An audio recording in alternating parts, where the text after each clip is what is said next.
Welcome back to another Christmas cookie video. I've got a few designs for you guys here that you'll love this holiday season. I hope you guys get the chance to make them because they're super fun and super cute and would make great gifts for anyone.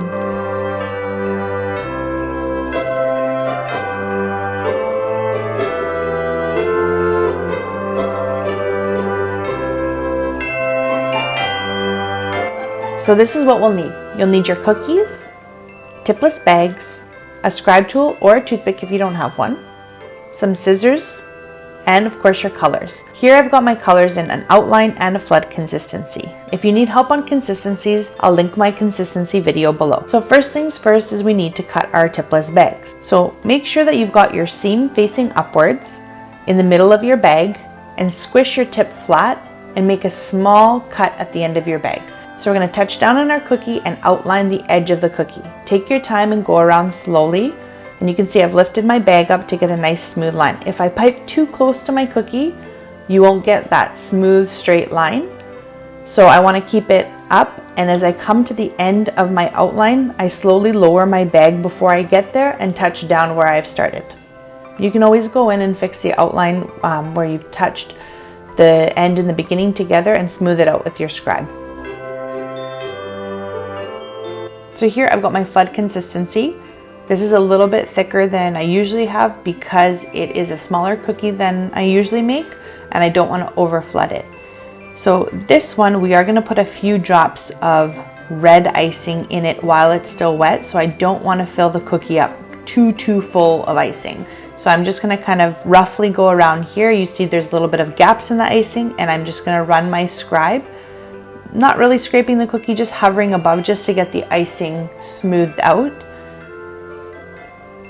And once we're smoothed out, I'm going to grab my red flood icing and we're going to put it in while the icing is still wet. And this will give us a nice flat look to the cookie. This will be our gingerbread face. So these are the cheeks here.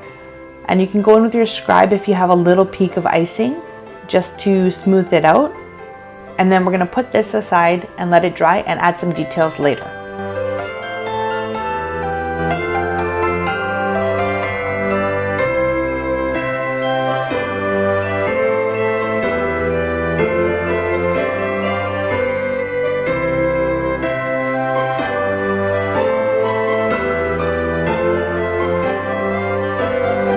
Alright, now we've got our Rudolph cookie. So we're going to use the same colors and we have our brown outline that we're going to do again. And same thing, we touch down, we lift up the bag with a little bit of pressure, run the outline of the cookie and then slowly let go of the pressure and touch down when you get to the end. It takes a little bit of practice to time your piping line to come back without going over, but if you have to overlap, that's okay. We can always fix it with the scribe. And then we're going to let this outline dry for a couple minutes, but since this is a video, we sped it up a little bit for you and we'll bring it back and we'll go flood. The reason I like to dry my outline is because it holds the shape better. So if I don't dry it, it doesn't really hold my flood in. And so that's why I like to do that.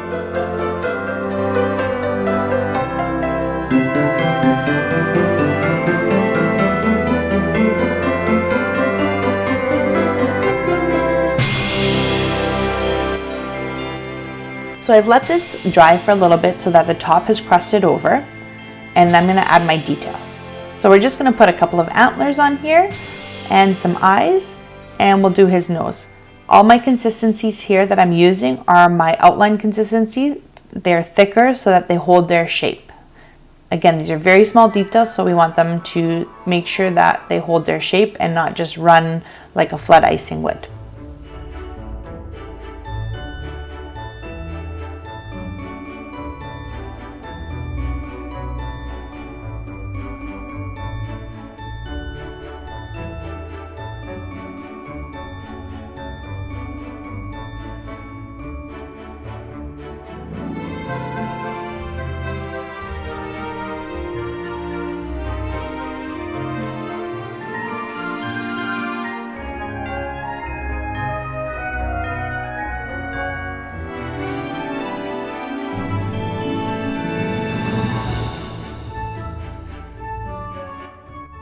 Now we've got our Santa belly cookie. I love this one.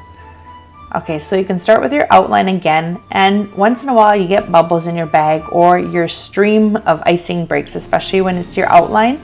And if it doesn't work, you just scrape it off with your scribe and you just restart. And don't worry, you won't see this afterwards.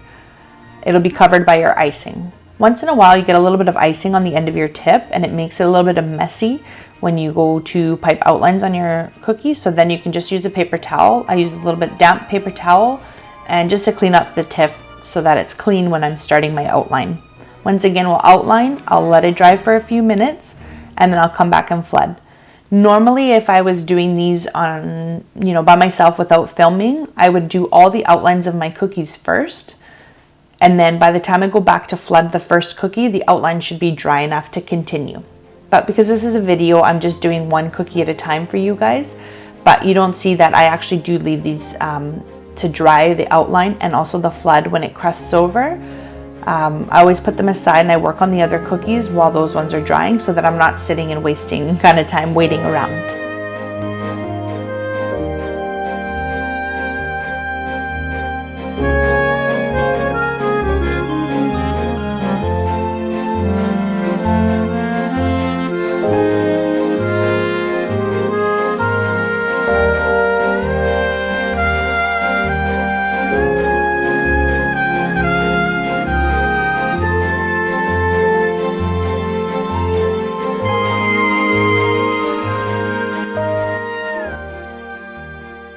Okay, when doing your belt details, you can see that it's sort of bumpy because I have different layers underneath.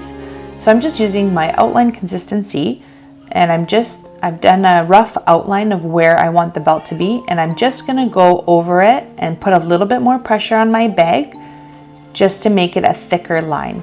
Because there's so many different levels because of the white part and the black belt, if I try to fill it in and sort of make two lines and it's a very small detailed area, it'll be hard. So this way you just put a little bit of pressure, make a thicker line, and then we'll fix it up with the scribe, and it's sort of an easier way to do that detail. And that's your Santa cookie. So next up, we've got our elf cookie. And so again, I'll show you, just in case you missed it before, how to cut your bag. So make sure your seam is always in the middle and you always want to cut a small tip. If you need to go bigger, you can always stop, your outline or mid-flood and make it bigger if it makes it easier for you. Once again, I'll outline my cookie, let it dry for a few minutes, and we'll come back and flood. Once the flood is done, we'll dry the cookies for a little bit longer. If you have a dehydrator, it's great to use that to speed up the process. If not, you can leave them on the counter in front of a fan if you do, or just leave them out in the open on the counter. You never want to cover your cookies because they need the airflow to dry. And once they're sort of crusted over, which means, you could sort of touch the top very lightly and you won't have an indent. If you put a little bit of pressure on, it will break the icing because the icing underneath is still wet.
So I'm just going to complete all my details with my outline consistency.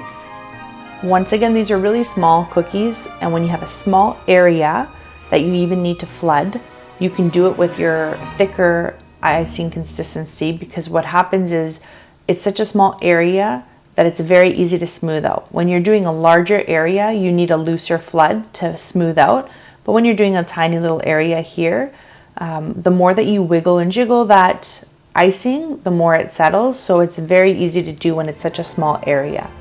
You can see sometimes I go in there and use my bag and sort of wiggle my bag, and the icing melts together.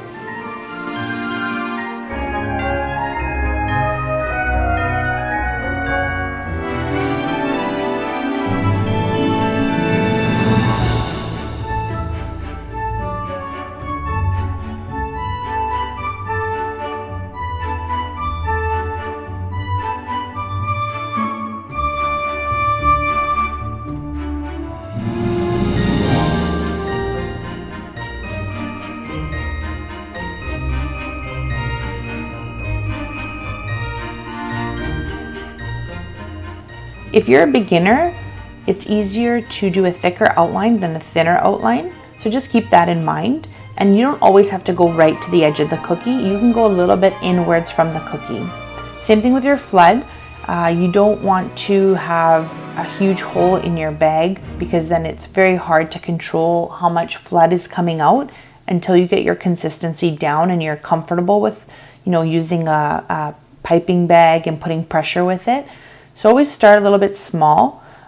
If your icing is, you're not moving fast enough on your cookie, if your icing is sort of piling up and it's not coming out of the bag smoothly, then you have to move your bag a little bit faster because you're putting too much pressure on it.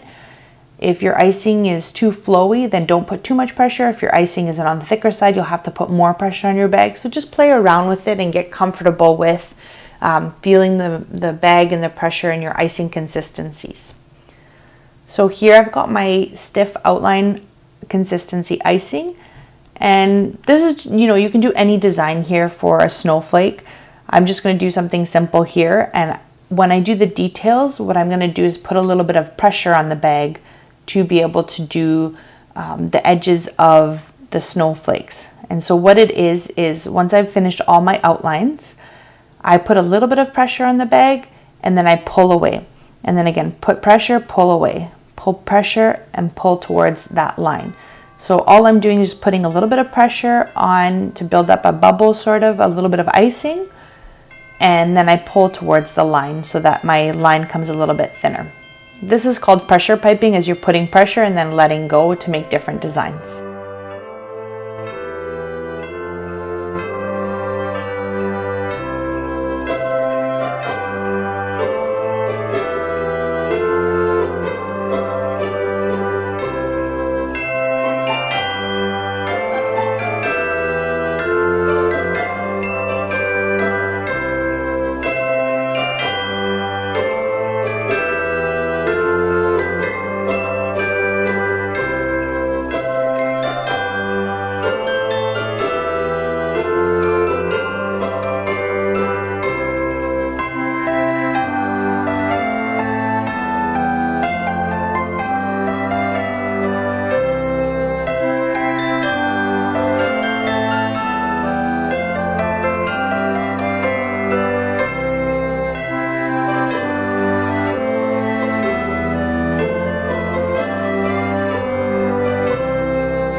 Okay, so let's talk about the snowman's nose here.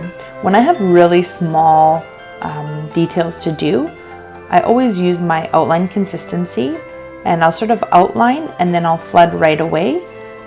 And then I'll go in with my scribe and fix up the nose or whatever detail I'm doing. So if I want a really pointy nose, I can just pull it out with my scribe, or I can make it rounded. You know, it makes it much easier when you have smaller details to go in with your scribe than with your piping bag, because your scribe has a much finer tip. And then we're going to add some eyes and a big smile, and of course some earmuffs.